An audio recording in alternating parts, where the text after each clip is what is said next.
যোৰহাট বিধানসভা সমষ্টিৰ অন্তৰ্ভুক্ত এইটো অঞ্চল ডেকাচেতিয়া গাঁওখন তিতাবৰৰ অন্তৰ্ভুক্ত হৈছে আৰু আজি প্ৰথমবাৰৰ বাবে আপুনি ইয়াত উপস্থিত হৈছেহি। প্ৰথমভাৱে অনুষ্ঠিত প্ৰথমবাৰৰ বাবে সোমাইছে আৰু প্ৰথমবাৰৰ কাৰণে এই 1 নম্বৰ ৱাৰ্ডলৈ মই আহিছোঁ 65 GP আমাৰ যিটো বাক্সুং। আৰু মই আচলতে যেনিয়ে যাওঁ মই সদায় প্ৰথম ৰাস্তাবিলাক চাওঁ। মোৰ দৃষ্টি নিক্ষেপ সদায় ৰাস্তা আৰু দ্বিতীয়তে পানী। এইটো ৰাস্তা কেনেকুৱা দেখিলে? এই ৰাস্তাটোৰ অৱস্থা এইটো বৰ দুৰ্ভাগ্যজনক। তাৰমানে দুৰ্ভাগ্যজনক এইটো কাৰণে মই নিজেও আচৰিত যে আমাৰ এটা খুব কংগ্ৰেছৰ বহুত ভাল সময় গ'ল। এই কংগ্ৰেছৰ ভাল সময়খিনিতো এইটো কিবা এটা কাৰণে অৱহেলিত হ'ল। তাৰপিছত বৰ্তমান চৰকাৰখন চলি আছে, ইয়াতো অৱহেলিত হৈছে। কিন্তু যদিও অৱহেলিত হৈছে, আজি মই প্ৰথম ইয়ালৈ আহিছোঁ আৰু মই নিশ্চিত যে অনাগত সময়ত অসম চৰকাৰৰ জৰিয়তে বৰ্তমান চৰকাৰখনৰ জৰিয়তে এই ৰাস্তাৰ কাৰণে মই কিবা এটা অনুদান আনিবলৈ মই সক্ষম হ'ম। মই নিশ্চিত আৰু মই আশা ৰাখিছোঁ যে মোৰ প্ৰথমবাৰৰ বাবে মই পদাৰ্পণ কৰি ৰাইজক অন্ততঃ ৰাইজৰ প্ৰতিনিধি হিচাপে অসম চৰকাৰৰ জৰিয়তে মই এই ৰাস্তাটোৰ সামান্যতম হ'লেও মই উন্নয়ন কৰিবলৈ মই সক্ষম হ'ম, এইটোৱে মই চিন্তা কৰিছোঁ।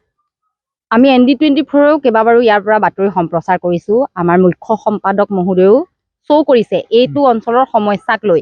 তেওঁলোকৰ এটা অভিযোগ যে বছৰ বছৰ ধৰি কিন্তু যিগৰাকী পূৰ্বৰ বিধায়ক হিতেন্দ্ৰ নাথ গোস্বামী তেওঁলোকে দেখা নাপালে।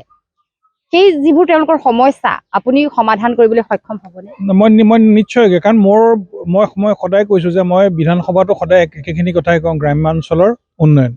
আৰু গ্ৰাম্যাঞ্চলৰ উন্নয়ন হ'লেই আমাৰ অসমখনৰ উন্নয়ন হ'বতো আমি সকলোৱে জানো। এতিয়া ইয়াত ডাঙৰ সমস্যা আছে, আজিলৈকে পানীৰ ইয়াত পাইপ এডাল পোতা নাই। কিন্তু মই তেখেতসকলক নিশ্চিত কৰিছোঁ যে আমাৰ মাননীয় প্ৰধানমন্ত্ৰী মহোদয়ে 2029 চনলৈকে জল জীৱন মিছনটো সময়খিনি আগবঢ়াই দিছে। গতিকে মই নিশ্চিত ইমানখিনি সময়ৰ প্ৰয়োজন নাই। তাৰ আগতেই ইয়াত যিখিনি এতিয়া পানীৰ পৰা ৰাইজে যিখিনি অসুবিধা পাইছে, মই আমাৰ ইয়াত থকা অভিযন্তাসকলৰ লগত আজিয়ে মই কথা পাতিম যে কিহৰ কাৰণে আমাৰ এই অঞ্চলটোত কোনো ধৰণৰ পানীৰ সুবিধাৰ ব্যৱস্থা কৰা হোৱা নাই। মই আজি কথা পাতিম আৰু মই আশাবাদী যে এইটো কাম কেতিয়াও ৰৈ নাথাকে। কাৰণ জল জীৱন মিছনটো আমাৰ সমাজৰ সৰ্বস্তৰৰ মানুহে পানী খাব পৰাকৈ সন্মানীয় আমাৰ প্ৰধানমন্ত্ৰীগৰাকী ডাঙৰীয়াই এই আঁচনিখন আগবঢ়াই দিছে। গতিকে আমি সকলোৱে পাম।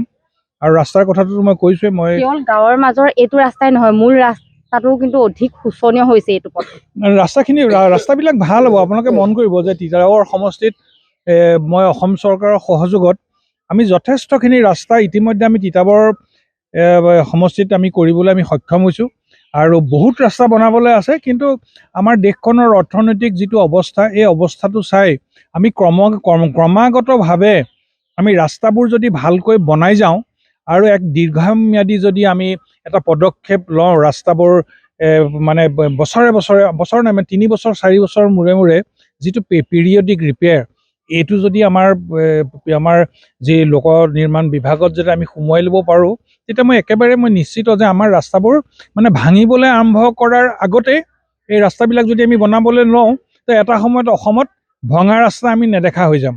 এই কথাটো মই বিধানসভাত উপস্থাপন কৰিছোঁ আৰু মুখ্যমন্ত্ৰী মহোদয়েও এই কথাটো তেখেতে শুনিছে। আৰু মই আশাবাদী যে লোক নিৰ্মাণ বিভাগে এই কামখিনি এনেকে ধৰণে ভৱিষ্যতে কৰি যাব। এতিয়া যিহেতু যোৰহাট বিধানসভা সমষ্টিৰ কেইবাটাও পঞ্চায়ত বৰ্তমান সমষ্টি পুনৰ নিৰ্ধাৰণৰ পিছত তিতাবৰ বিধানসভা সমষ্টিত সোমালে, পানীৰ সমস্যা যথেষ্ট। আৰু আপুনি এটা ভাষণত কথা উল্লেখ কৰিছিলে পানীৰ সমস্যাটোক লৈ, যিটো কাম অভিযন্তাগৰাকীয়ে কৰিব পৰা নাই, নামো উল্লেখ কৰিছিলে। কি পৰিস্থিতি আছে সেই কাম? মোৰ এইমাত্ৰ আচলতে ফটককৈ মই মানে লোকেট কৰিব পৰা নাই মই কোনটো পানীৰ আঁচনিৰ কথা ক'লো। কিন্তু কাজিৰঙা বিশ্ববিদ্যালয়ৰ স্বত্বাধিকাৰীয়ে যিটো আপোনালোকৰ পানীৰ কামখিনি কৰি আছে বুলি কৈছে। তেখেতৰ চাওক, ব্যৱসায় বাণিজ্য কৰা এনেকুৱা মই নিজে এজন উদ্যোগী ব্যক্তি। আৰ্থিক দিশটো কেতিয়াবা ব্যৱসায়ী জীৱনটোত এটা বহুত দীঘলীয়া পৰিক্ৰমা। কেতিয়াবা মানুহৰ টকা পইচাৰ দিগদাৰ হয়। টকা পইচাৰ দিগদাৰ হ'লে কেতিয়াবা কিছুমান কামত জটি পৰে, আকৌ পুনৰ তেওঁলোক সক্ষম হৈ উঠে। তেওঁলোকৰ আমাক যি পাব্লিক জনস্বাস্থ্য কাৰিকৰী বিভাগৰ অভিযন্তাসকলে আমাক কৈছিলে যে তেওঁলোকৰ অকণমান আৰ্থিকভাৱে তেওঁলোকৰ অকণমান সমস্যা হৈছে আৰু তেওঁলোকে ইতিমধ্যে সেইখিনি ঠিক ঠাক কৰি পুনৰ কাম আৰম্ভ কৰিব। আৰু ইতিমধ্যে তেওঁলোকে যোগাযোগ কৰিছে। ময়ো আমাৰ তিতাবৰ অভিযন্তাৰ লগত কথা পাতিছোঁ। মোক কৈছে যে ছাৰ আপুনি চিন্তা নকৰিব, সোনকালে